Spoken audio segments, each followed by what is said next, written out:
యెహోవా వలన ఆశీర్వదింపబడిన వాడా లోపలికి రమ్ము, నీవు బయట నిలవనేలా ఇంటిలోనికి రా అని నేను సిద్ధం చేయించి ఉన్నాను అంటున్నాడు.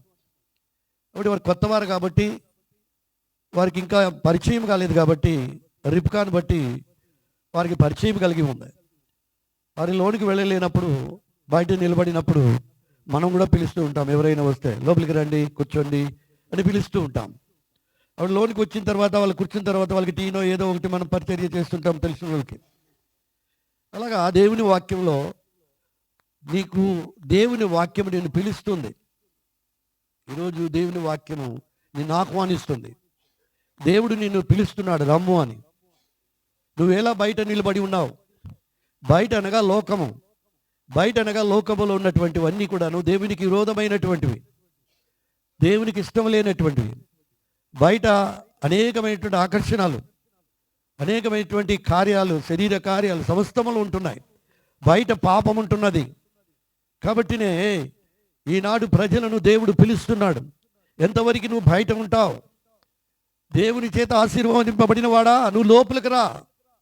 నువ్వు దేవుని యొక్క దాసుడని నేను నమ్ముచున్నాను. నువ్వు బయట ఉండకూడదు, నువ్వు లోనికి రావాలి. యేసులోనికి రావాలి. మనము ఇక్కడ ఈ వాక్య భాగం ఈ రోజున మనం తెలుసుకోవాల్సినటువంటిది. బయట నిలవనేలా, లోకంతో నీకేముంది? బయట నీకేముంది? దేవుని మందిరంలోనికి రా. దేవుని మందిరంలో దేవుని ఆశీర్వాదములు, దేవుని స్వరము, దేవుని యొక్క కృప, దేవుని సన్నిధి, దేవుని మాటలు నీ జీవితాన్ని మార్చేటువంటిది, నిన్ను మార్పు చెల్లించేటువంటిది దేవుని వాక్యము.